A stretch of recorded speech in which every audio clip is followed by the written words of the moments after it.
आप सभी को प्रेज द लॉर्ड। आज हम भजन संहिता और उसके 10 चैप्टर से बाइबल रीडिंग स्टार्ट करेंगे और उसके बाद मरकुस रचित सुसमाचार और उसके 13 चैप्टर तक बाइबल रीडिंग करेंगे। मैं फ्रांसिस जोसेफ और मेरी पूरी टीम की तरफ से मैं आप सभी का बाइबल रीडिंग हिंदी ऑडियो में स्वागत करता हूँ। आइए हम प्रार्थना में चलें। धन्यवाद धन्यवाद धन्यवाद महान सामर्थ्य पिता, धन्यवाद करते हैं कि मेरे प्रभु आपने एक बार फिर अवसर प्रदान किया बाइबल रीडिंग करने का। पिता परमेश्वर खुदावंद, आज जो आपने वचन दिया है, जब ये वचन पढ़ा जाए और जब ये वचन सुना जाए, पिता परमेश्वर उसके ऊपर आप अपना आशीष भरा हाथ रखें। धन्यवाद पिता परमेश्वर, आपने हमें अब तक संभाला। इस प्रार्थना को मांगता हूँ यीशु मसीह के सच्चे और जिंदे नाम से, आमीन। भजन संहिता और उसका 10 चैप्टर। हे यहोवा, तू क्यों दूर खड़ा रहता है? संकट के समय में क्यों छिपा रहता है? दुष्टों के अहंकार के कारण दीन मनुष्य खदेड़े जाते हैं, वह अपनी ही निकाली हुई युक्तियों में फंस जाए। क्योंकि दुष्ट अपनी अभिलाषा पर घमंड करता है और लोभी परमेश्वर को त्याग देता है और उसका तिरस्कार करता है। दुष्ट अपने अभिमान के कारण कहता है कि वह लेखा नहीं लेने का। उसका पूरा विचार यही है कि कोई परमेश्वर है ही नहीं। वह अपने मार्ग पर दृढ़ता से बना रहता है। तेरे न्याय के विचार ऐसे ऊंचे पर होते हैं कि उसकी दृष्टि वहां तक नहीं पहुंचती। जितने उसके विरोधी हैं उन पर वह फुकारता है। वह अपने मन में कहता है, मैं कभी टलने का नहीं, मैं पीढ़ी से पीढ़ी तक दुख से बचा रहूंगा। उसका मुंह शाप और छल और अंधेर सा भरा है। उत्पात और अनर्थ की बातें उसके मुंह में हैं। वह गांवों में घात लगाकर बैठा करता है और गुप्त स्थानों में निर्दोष को घात करता है। उसकी आंखें लाचार की घात में लगी रहती है। जैसा सिंह अपनी झाड़ी में, वैसा ही वह भी छिपकर घात में बैठा करता है। वह दीन को पकड़ने के लिए घात लगाए रहता है। वह दीन को अपने जाल में फंसाकर घसीट लाता है, तब उसे पकड़ लेता है। वह झुक जाता है और वह दुबक कर बैठता है और लाचार लोग उसके महाबली हाथों से पटके जाते हैं। वह अपने मन में सोचता है, ईश्वर भूल गया। वह अपना मुंह छिपाता है, वह कभी नहीं देखेगा। उठ हे यहोवा, हे ईश्वर, अपना हाथ बढ़ा और दीनों को ना भूल। परमेश्वर को दुष्ट क्यों तुच्छ जानता है और अपने मन में कहता है, तू लेखा ना लेगा। तूने देख लिया है, क्योंकि तू उत्पात और उत्पीड़न पर दृष्टि रखता है, ताकि उसका पलटा अपने हाथों में रखे। लाचार अपने को तेरे हाथ में सौंपता है। अनाथों का तू ही सहायक रहा है। दुष्ट की भुजा को तोड़ डाल और दुर्जन की दुष्टता को ढूंढ ढूंढ कर निकाल, जब तक कि सब उसमें से दूर ना हो जाएं। यहोवा अनंत काल के लिए महाराज है। उसके देश में से जाति जाति के लोग नष्ट हो गए हैं। हे यहोवा, तूने नम्र लोगों की अभिलाषा सुनी है। तू उनका मन तैयार करेगा। तू कान लगाकर सुनेगा कि अनाथ और पिसे हुओं का न्याय करे, ताकि मनुष्य जो मिट्टी से बना है फिर भय दिखाने ना पाए। इसके बाद हम पढ़ेंगे मरकुस रचित सुसमाचार और उसका 13 चैप्टर। जब वह मंदिर से निकल रहा था तो उसके चेलों में से एक ने उससे कहा, हे गुरु, देख कैसा विशाल पत्थर और कैसे भव्य भवन है। यीशु ने उससे कहा, क्या तुम ये बड़े बड़े भवन देखते हो? यहाँ पत्थर पर पत्थर भी बचा ना रहेगा जो ढाया ना जाएगा। जब वह जैतून के पहाड़ पर मंदिर के सामने बैठा था तो पतरस और याकूब और यूहन्ना और अंद्रियास ने अलग जाकर उससे पूछा, हमें बता कि ये बातें कब होंगी और जब ये सब बातें पूरी होने पर होंगी उस समय का क्या चिन्ह होगा। यीशु उनसे कहने लगा, चौकस रहो कि कोई तुम्हें ना भरमाए। बहुतेरे मेरे नाम से आकर कहेंगे मैं वही हूं, और बहुतों को भरमाएंगे। जब तुम लड़ाइयां और लड़ाइयों की चर्चा सुनो तो ना घबराना, क्योंकि इनका होना अवश्य है, परंतु उस समय अंत ना होगा। क्योंकि जाति पर जाति और राज्य पर राज्य चढ़ाई करेगा। हर कहीं भूकंप होंगे और अकाल पड़ेंगे। यह तो पीड़ाओं का आरंभ ही होगा। परंतु तुम अपने विषय में चौकस रहो, क्योंकि लोग तुम्हें महासभाओं में सौंपेंगे और तुम पंचायतों में पीटे जाओगे, और मेरे कारण हाकिमों और राजाओं के आगे खड़े किए जाओगे, ताकि उनके लिए गवाही हो।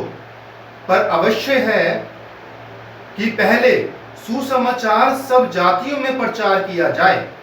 जब वे तुम्हें ले जाकर सौंपेंगे तो पहले से चिंता ना करना कि हम क्या कहेंगे, पर जो कुछ तुम्हें उसी घड़ी बताया जाए वही कहना, क्योंकि बोलने वाले तुम नहीं हो परंतु पवित्र आत्मा है। भाई को भाई और पिता को पुत्र घात के लिए सौंपेंगे, और बच्चे माता पिता के विरोध में उठकर उन्हें मरवा डालेंगे। और मेरे नाम के कारण सब लोग तुमसे बैर करेंगे, पर जो अंत तक धीरज धरे रहेगा उसी का उद्धार होगा। अंत, जब तुम उस उजाड़ने वाली घृणित वस्तु को जहां उचित नहीं वहां खड़ी देखो, पड़ने वाला समझ ले। तब जो यहूदिया में हो वह पहाड़ों पर भाग जाएं, जो छत पर हो वह अपने घर से कुछ लेने को नीचे ना उतरे और ना भीतर जाएं, और जो खेत में हो वह अपना कपड़ा लेने के लिए पीछे ना लौटें। उन दिनों में जो गर्भवती और दूध पिलाती होगी उनके लिए हाय हाय। और प्रार्थना किया करो कि ये जाड़े में ना हो, क्योंकि वह दिन ऐसे कलेश के होंगे कि सृष्टि के आरंभ से जो परमेश्वर ने सिरजी है अब तक ना तो हुए और ना फिर कभी होंगे। यदि प्रभु उन दिनों को न घटाता तो कोई प्राणी भी ना बचता, परंतु उन चुने हुओं के कारण जिनको उसने चुना है उन दिनों को घटाया। उस समय यदि कोई तुमसे कहे देखो मसीह यहाँ है या देखो मसीह वहाँ है, तो प्रतीति न करना, क्योंकि झूठे मसीह और झूठे भविष्यद्वक्ता उठ खड़े होंगे और चिन्ह और अद्भुत काम दिखाएंगे कि यदि हो सके तो तुम्हें चुने हुओं को भी भरमा दे। पर तुम चौकस रहो, देखो मैंने तुम्हें ये सब बातें पहले ही से बता दी हैं। उन दिनों में उस कलेश के बाद सूरज अंधेरा हो जाएगा और चांद प्रकाश न देगा, और आकाश से तारागण गिरने लगेंगे और आकाश की शक्तियां हिलाई जाएंगी। तब लोग मनुष्य के पुत्र को बड़ी सामर्थ और महिमा के साथ बादलों में आते देखेंगे। उस समय वह अपने दूतों को भेजकर पृथ्वी के इस घोर से आकाश के उस घोर तक चारों दिशाओं से अपने चुने हुए लोगों को इकट्ठा करेगा। अंजीर के पेड़ से ये दृष्टांत सीखो, जब उसकी डाली कोमल हो जाती और पत्ते निकलने लगते हैं तो तुम जान लेते हो कि ग्रीष्मकाल निकट है। इसी प्रकार जब तुम इन बातों को होते देखो तो जान लो कि वह निकट है, वरन द्वार ही पर है। मैं तुमसे सच कहता हूं कि जब तक ये सब बातें ना हो लेंगी तब तक ये लोग जाते न रहेंगे। आकाश और पृथ्वी टल जाएंगे परंतु मेरी बातें कभी ना टलेंगी। उसी दिन या उसी घड़ी के विषय में कोई नहीं जानता, ना स्वर्ग के दूत और ना पुत्र, परंतु केवल पिता। देखो, जागते और प्रार्थना करते रहो, क्योंकि तुम नहीं जानते कि वह समय कब आएगा। ये उस मनुष्य की सी दशा है जो परदेश जाते समय अपना घर छोड़ जाए और अपने दासों को अधिकार दे और हर एक को उसका काम बता दे और द्वारपाल को जागते रहने की आज्ञा दे। इसलिए जागते रहो, क्योंकि तुम नहीं जानते कि घर का स्वामी कब आएगा, सांझ को या आधी रात को, या मुर्ग के बांग देने के समय, या भोर को। ऐसा ना हो कि वह अचानक आकर तुम्हें सोते पाए। और जो मैं तुमसे कहता हूं वही सबसे कहता हूं, जागते रहो।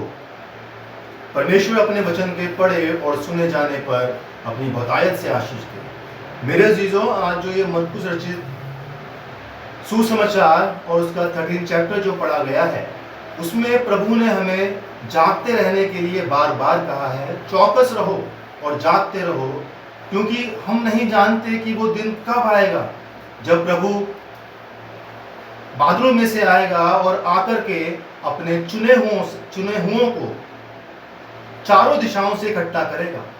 तो मेरे अजीजों, हमें उन चुने हुए लोगों में से बनना है और चौकस रहना है और जागते रहना है और हमेशा प्रभु के आने की बाट जोती रहनी है। तो इसलिए मेरे अजीजों, हम हर समय और हर पल परमेश्वर की जो आज्ञा दी है प्रभु ने हमें पवित्र वचन में, उन आज्ञाओं को मानने की हमेशा कोशिश करें और हर किसी के साथ नम्र भाव के साथ रहें और जितना हो सके पवित्र शास्त्र को पढ़ें और जितना हो सके दुआओं में रहें, क्योंकि कब जाने वो समय आ जाएगा और प्रभु का जब आगमन होगा और हमें वो अपने साथ ले जाए। हमको इसके लायक बनना है और अपने आप को हमेशा विश्वासी बने रहना है और अपने आप को हमेशा विश्वास में ही रखना है। इसी के साथ मेरे अजीजों, आज का ये चैप्टर मैं यहीं समाप्त करना चाहूँगा। आइए हम सब प्रार्थना में चलें। धन्यवाद पिता परमेश्वर, महान सामर्थ्य पिता प्रभु खुदावन, जो आपने आज का वचन दिया पिता परमेश्वर, जो वचन पढ़ा गया है और जो सुना गया है पिता परमेश्वर, इस वचन के ऊपर पिता परमेश्वर आप अपना बहुत ज़्यादा बहुतायत से पिता परमेश्वर आशीष भरा हाथ रखें। पिता परमेश्वर, बचे हुए पहर में अपने आप को एक एक इंसान को आपके हाथों में सौंपता हूँ पिता परमेश्वर, और प्रार्थना विनती करता हूँ मेरे खुदा, जैसे आपने हमें अब तक संभाल के रखा है, जिंदों की ज़मीन पर जिंदा रखा है प्रभु, आप खुदा हमें आगे भी प्रभु जी संभाल कर रखें। इस प्रार्थना को मांगता हूँ यीशु मसीह के सच्चे और जिंदे नाम से, आमीन। परमेश्वर का अनुग्रह हम सब पर बना रहे और प्रभु की आशीष हम सब पे सदा और सर्वदा बनी रहे। आप सभी को प्रेज़ द लॉर्ड।